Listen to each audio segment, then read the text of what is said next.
Hello and welcome to the show. Today we're going to be building a wand using my lathe. Now there's a couple things you need to know about using lathes. You need to have the right chisels, the right tools, and you need to know what the lathe can do. The first thing the lathe can do, it can make handles. It can make beautiful handles.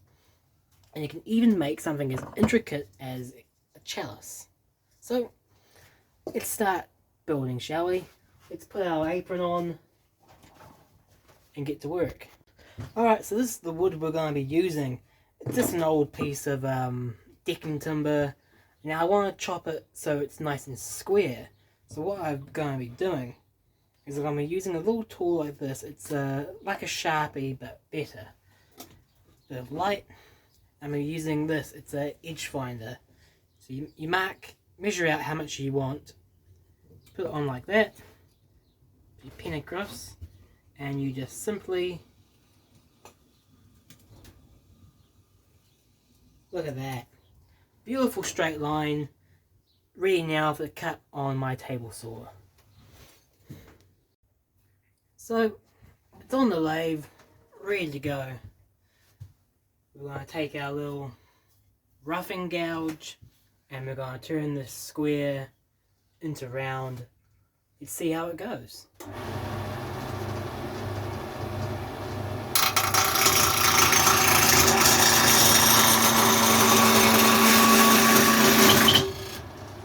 Catches a few times, that's okay.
You can see we're chopping off the corners, and eventually we'll keep going more and more and more and more and more until it's a circle. I think we'll skip that part because it takes a bit while. It might get a bit long, so let's try to skip it, shall we? So I thought I'd move the camera to get a bit more of a closer view. The wand should be about this length. Now we're going to measure out where we want the actual handle to end, and I've counted it to be around about 10 centimeters. So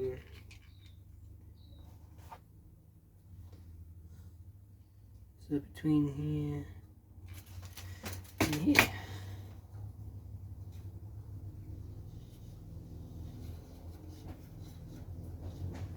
So a little trick, you want to use a pencil on where you want it.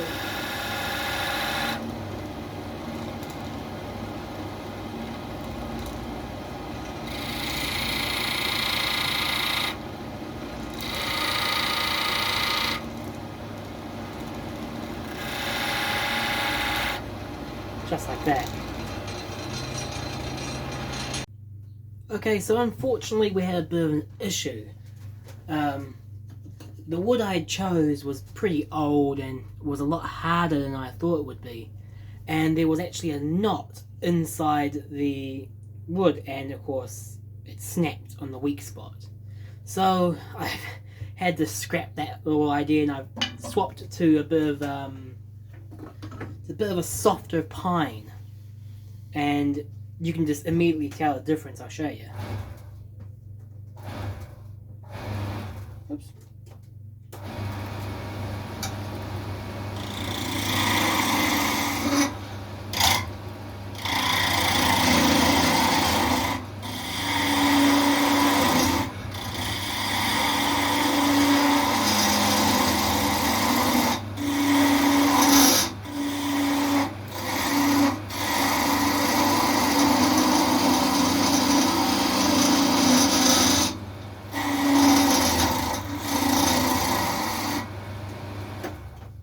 So you can see with the softer pine, it cuts a lot easier. And it's already round because I basically just used an old broomstick. I just chopped it. So I'm going to skip ahead until we get to the part where basically where I left off. Yeah. Okay, so we're back to where we were. It's a shame that we had to change wood, but oh well, these things happen. You can see just how much nicer, how much cleaner using a more softer pine does. So let's get ready to do this section, shall we? Now the good thing about cutting with a softer pine is just how much faster it is. It's so much more faster, it's so much more softer. These bits just absolutely cut through them.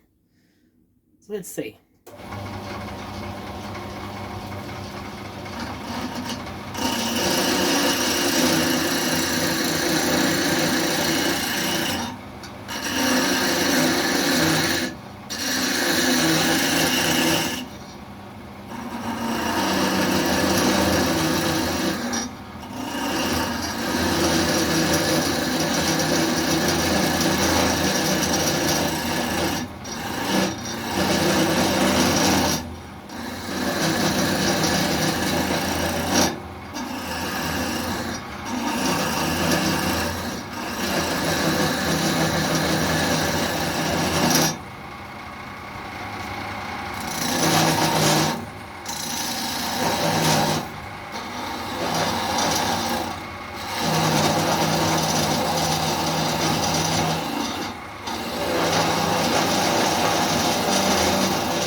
Always be careful of that.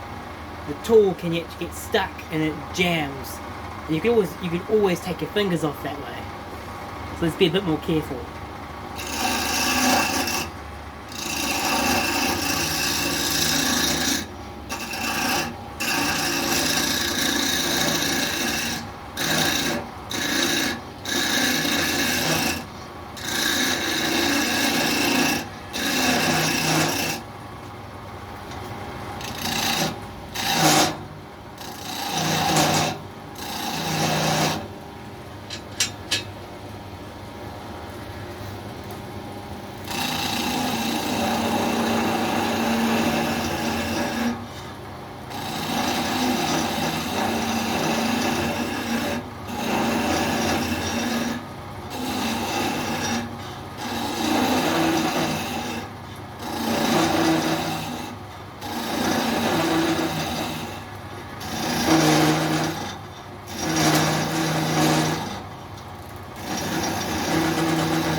I guess I need to start sharpening my tool.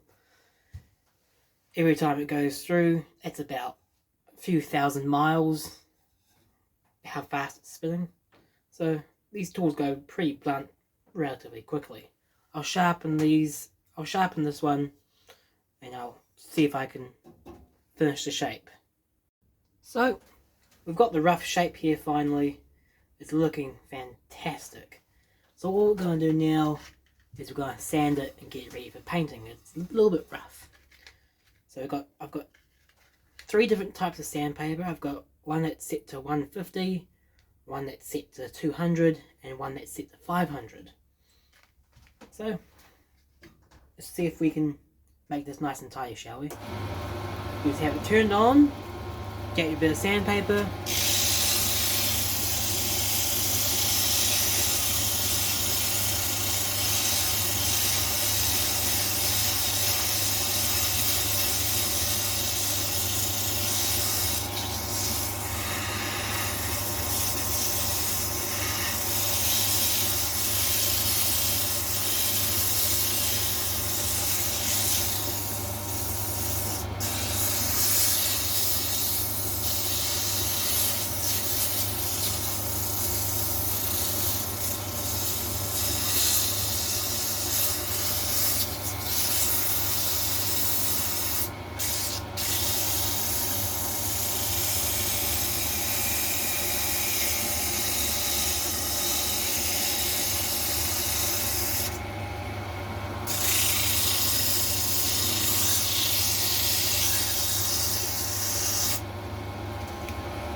Next size.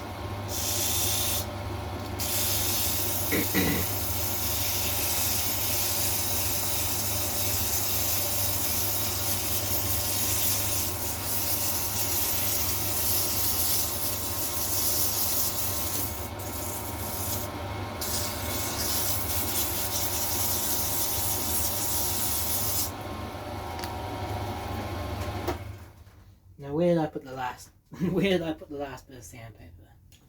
Ah, here it is. This is the type of sandpaper you'd use typically for even a car.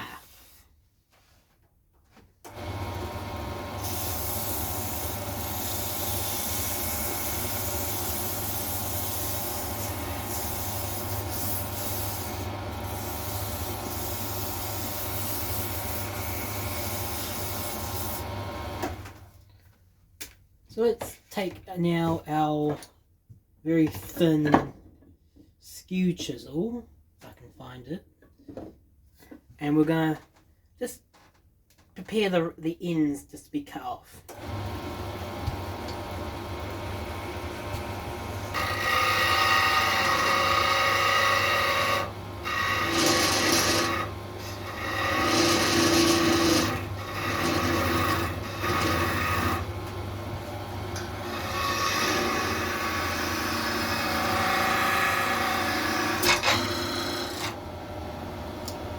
That worked a bit too well.